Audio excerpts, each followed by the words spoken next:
महीनों से सैलरी नहीं आ रही है, लगातार परेशान हैं और बार बार धरने पर बैठते हैं, लेकिन कोई समाधान नहीं निकल रहा। देखिए, लगभग 14-15 साल हो गए हैं निगम के अंदर बीजेपी शासन चल रहा है और इन्होंने 14-15 साल के अंदर ऐसी स्थिति में तो एमसीडी को ला के खड़ा कर दिया है कि आज जो हमारे चाहे सफाई कर्मी हों, चाहे हमारे टीचर्स हों, चाहे हमारे सिविल विभाग के हों, चाहे हमारे डिस्पेंसरी में हमारी बहनें जो काम कर रही वो हों, सभी को आज जो है अपनी तनख्वाह के लिए जो है रोड के ऊपर जो है बैठना पड़ रहा है, धरना देना पड़ रहा है। ये स्थिति आज निगम की इन्होंने ऐसी कर दी है और उसका सिर्फ एक ही कारण है, पास ना तो इनकी नीयत साफ है जो एमसीडी को मजबूत कर सके, ना इनके पास कोई नीति है जिससे इस एमसीडी को चला सकें। इनका सिर्फ एक ही काम है कि ये हर साल नए नए मेयर बदलते हैं, नए नए अपने स्टैंडिंग कमेटी चेयरमैन बदलते हैं, ये कुर्सी पर बैठते हैं, ये सिर्फ अपनी जेबें गर्म करते हैं और अपने घर की तरफ रवाना हो लेते हैं। समाधान कैसे होगा? समाधान नीयत जब साफ हो जाएगी तब समाधान होगा। हमारी एमसीडी के अंदर संसाधनों की कोई कमी नहीं है, संसाधन बहुत सारे हैं। अगर सही नीयत से सही समय पर उस पर काम किया गया होता तो आज स्थिति ये ना बनती। समाधान है, हमारे पास इतने संसाधन हैं कि हम दूसरी अगर एमसीडी चाहे तो दूसरी जगह पे भी हम लोन दे सकते हैं, इतना पैसा इस एमसीडी के पास में है। लेकिन अपनी जो भ्रष्टाचार के कारण जो पैसा जो आता है, चाहे दिल्ली सरकार भी जो पैसा देती है, वो उस पैसे को दूसरे भ्रष्टाचार के अंदर लगा देते हैं, उस पैसे को खा जाते हैं। सही जगह पर जो है इनका पैसा नहीं जो हमारे कर्मचारियों को मिलता। मैं तो जो है मेयर साहब अभी बैठे हैं, आपका 1 साल बचा हुआ है एमसीडी के अंदर बीजेपी का, आपसे एक अनुरोध है कि या तो आप एक अलग हेड बना दीजिए, एक हेड ऐसा बना दीजिए जो सिर्फ और सिर्फ वेतन के लिए हेड हो, ठीक है। और आपके पास 1 साल है काम करने का, अगर आप लोगों ने अगर ऐसे ही अगर पैसा नहीं दिया समय पर तो मैं इनको चेता रहा हूँ, ये मेरे सामने मेरे साथ में सभी कर्मचारी भी खड़े हुए हैं यहाँ पर, ये इनके साथ में आने वाले समय में इतना बुरा हाल होगा कि ये लोग जब अगला निगम चुनाव आएगा उसके अंदर ये वोट मांगने के लिए किसी अपनी क्षेत्र के अंदर भी नहीं जा सकेंगे। सर, आज नरेला जोन में कर्मचारी हड़ताल पर बैठे हैं, जिससे पहले भी बैठे थे। आपने आश्वासन दिया है कि जब तक सैलरी नहीं मिलेगी तब तक हम हाउस नहीं चलने देंगे। ऐसा पूरी दिल्ली में सब ने पता है, एमसीडी में बीजेपी का राज है और 5-4 दलें हैं जो कि एमसीडी को आज बहुत ज़्यादा नीचे ला चुके हैं। मैं इस बात का आश्वासन दिवाता नहीं देता भी हूँ। मैं खुद खड़ा होकर इस बात की आवाज़ उठाऊंगा, जो आज हमारे एमसीडी के कर्मचारियों को वेतन नहीं मिला, क्यों खाने के लिए पैसा नहीं रहा, क्योंकि दवाई के लिए पैसा नहीं है, ये कहाँ कर्मचारी कहाँ जाएंगे एमसीडी के।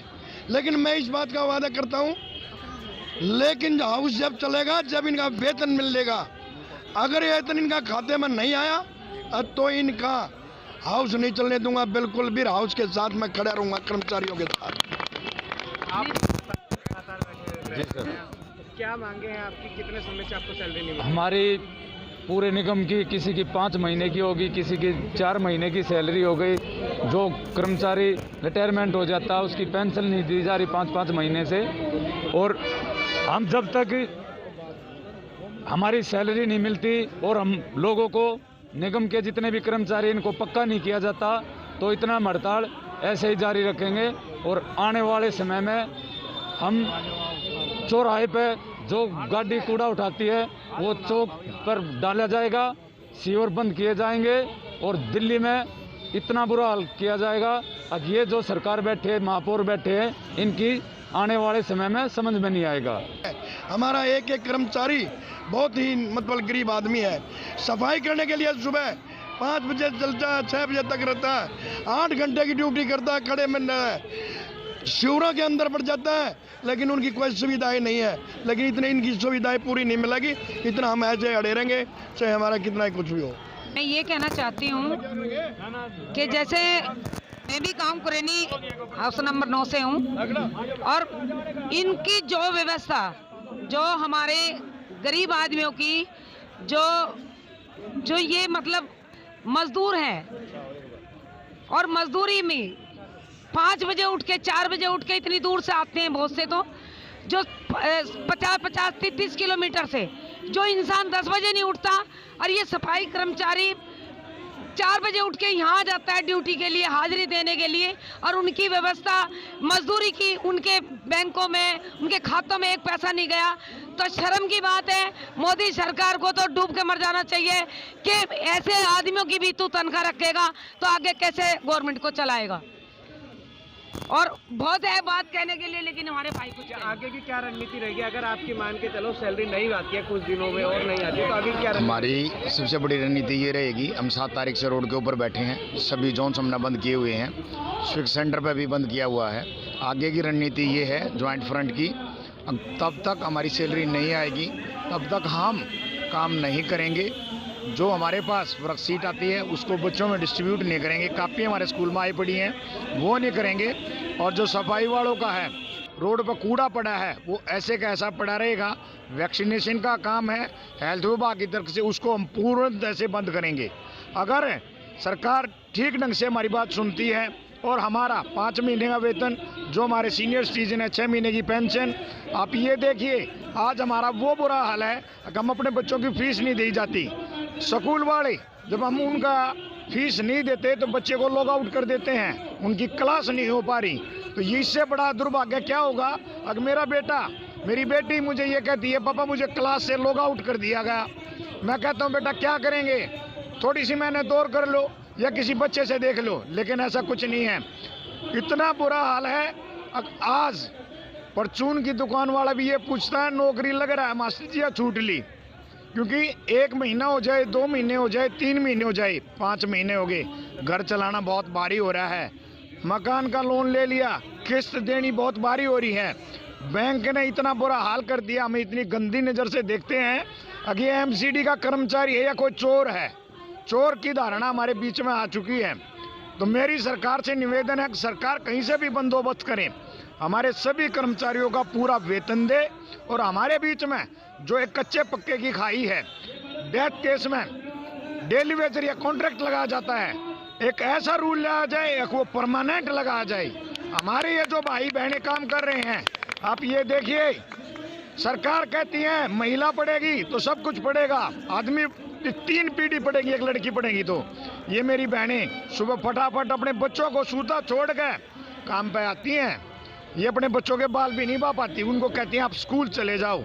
कोई चला गया तो ठीक है, जो ना गया तो ठीक है। इससे हमारा देश कैसे उन्नति करेगा? देश तब उन्नति करेगा जब हमारे पेट की रोटी पूरी होगी। पेट की आग रोटी से बुझती है। आज हमारा वो बुरा हाल है, सभी कर्मचारी रोड पर बैठा है, पूरी एमसीडी ईस्ट भी और नॉर्थ भी बंद है।